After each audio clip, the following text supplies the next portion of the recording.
Herbert? O quê? Como? Na? Herbert? Não. Não. Versão brasileira, Herbert Richards. Muitas pessoas nem sabem, nem acham que é uma pessoa, né? O senhor que é o Herbert Richards? Sou.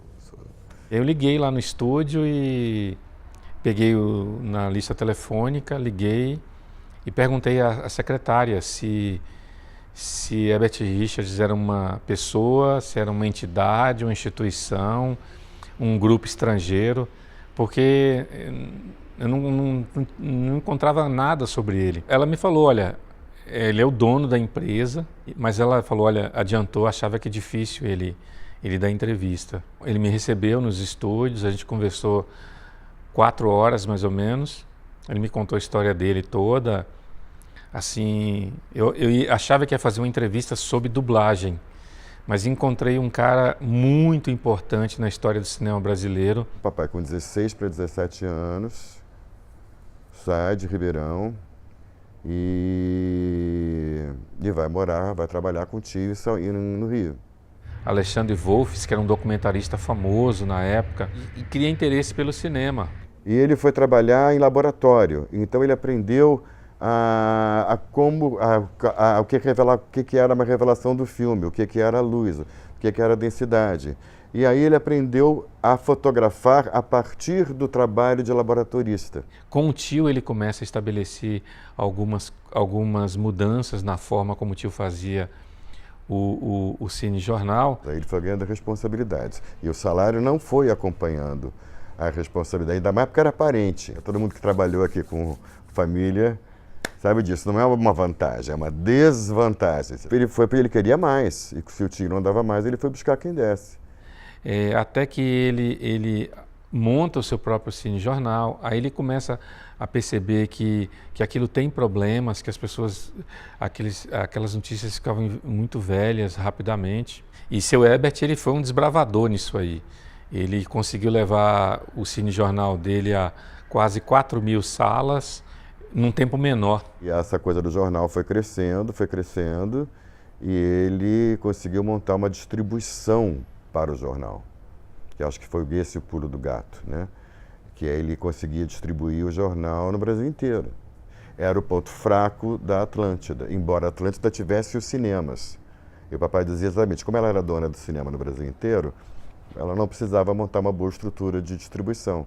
Só que você precisa montar uma boa estrutura de distribuição, e ele montou. Nessa estrutura que ele monta de distribuição dos cinejornais, ele acaba criando uma estrutura também para distribuir os filmes dele. Isso estimula ele a virar produtor de filmes. A partir do começo da década de 50, quando ele passa a fazer filmes de chanchada, digamos assim, filmes de humor, ele já sai na frente em relação à concorrência, porque ele tem aquele esquema de distribuição de filmes. Aí foi fazer o primeiro longa-metragem, que é o Sai de Baixo. Que gosta de bicho que seja inteligente. Eu, sargento. Eu falei inteligente. Foi um sucesso muito grande. Foi um sucesso muito maior do que nós esperávamos. Aí fez outro.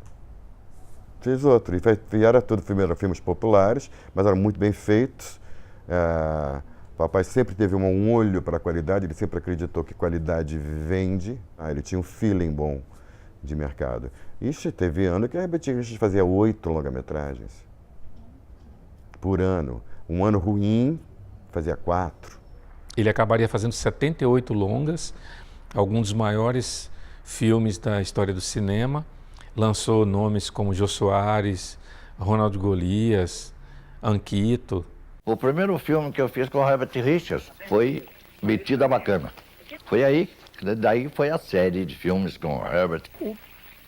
E foi o primeiro filme que eu fiz com o Otelo. O senhor está pensando? Estou. Segura o homem. Ô sujeito, tá em cana. Cana, Começou a alugar, Brasil Vita Filmes também, acabou comprando. Eu acho que isso é 57 ou 58.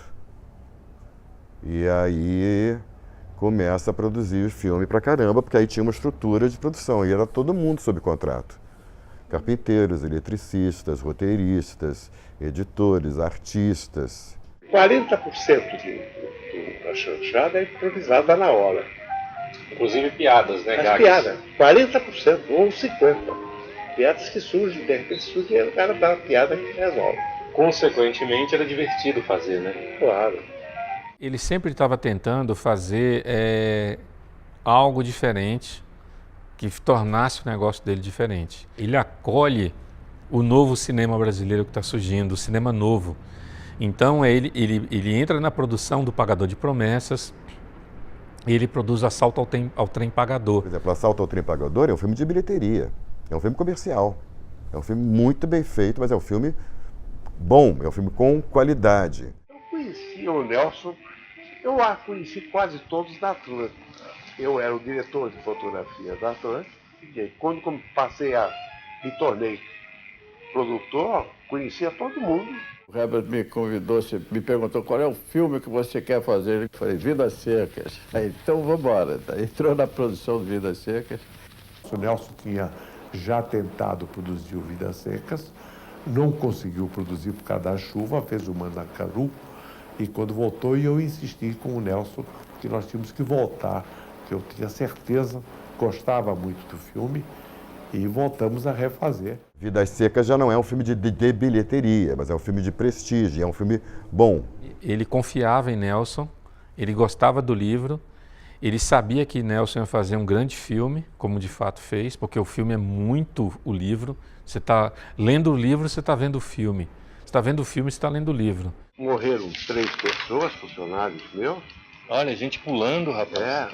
Pelo que eu lembro, foi um curto-circuito atrás, dentro de uns estúdios de dublagem, perto da tela. Imagino que eram os 3 andares, um andar de estúdio de dublagem, um andar de administração, e tinha um lugar onde era o depósito de filmes. E isso é nitrato. E o incêndio, ele iniciou num desses laboratórios e acabou se pegando fogo no prédio, numa boa parte do prédio, e chegou ao laboratório dele. Porque ele lambeu, foi para cima, teve gente que caiu, foi um desastre, foi um horror. E ele acabou sendo apontado como causador desse incêndio e isso virou caso de polícia, o que chateou muito ele. Eu acabei provando que não era nada disso. Da mesma maneira que ele montou a indústria de cinema, ele montou a indústria de dublagem, que era o que ele acreditava em indústria. O Walt Disney, ele foi colocado como uma pessoa interessante para fazer uma política de boa vizinhança na América Latina. Ele conheceu o Walt Disney quando o Walt Disney veio ao Brasil para fazer 3 Amigos. Aí ele foi um dos cinegrafistas, porque ele falava inglês, que foi acompanhar a comitiva do Disney. E ficaram amigos.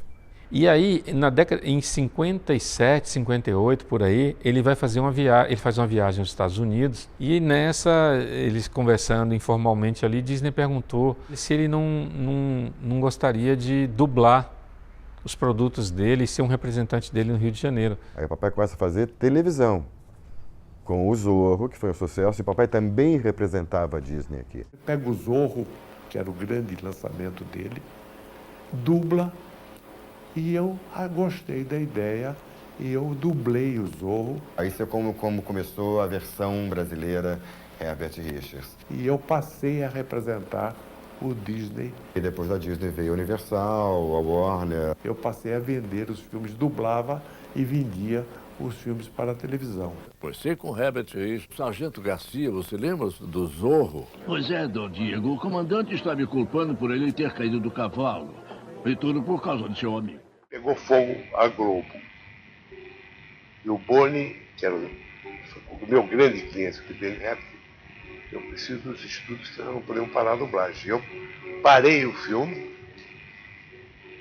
e ele entrou para fazer. Entrou e ficou lá 20 anos fazendo. Mas foi um incêndio de grandes proporções que destruiu todos os estúdios da Globo e uma boa parte da administração. Quando a Globo pega fogo, ele oferece como amigo. Ele não tinha pensado, vou alugar. Ele nem alugou, ele cedeu os estúdios, senão a Globo tinha que pôr no ar.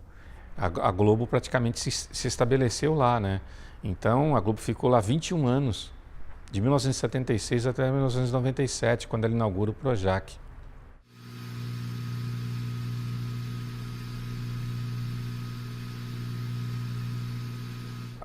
Na empresa diziam que ele não estava, que ele estava em casa, depois disseram que ele estava se recuperando de um problema de saúde. Ninguém me falava o que estava acontecendo, quando na verdade ele estava passando por um quadro grave de insuficiência renal, né? Inclusive estava em cadeira de rodas. E aí, 3 anos depois, a empresa entra em falência, acaba.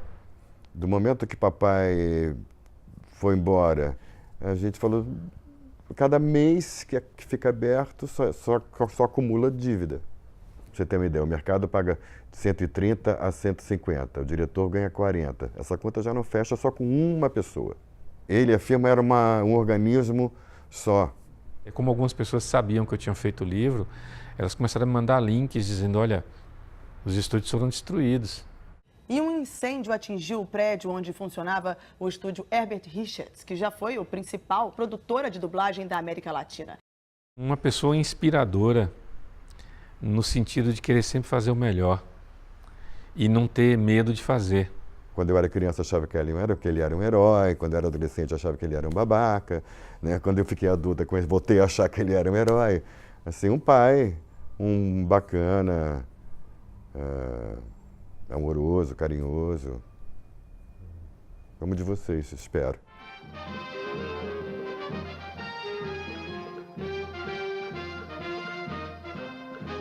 No lunique do estrogonofe, ou num foguete de tiro Pierrot, Arlequim e Colombina embarcam pra lua amanhã. No lunique do estrogonofe, ou num foguete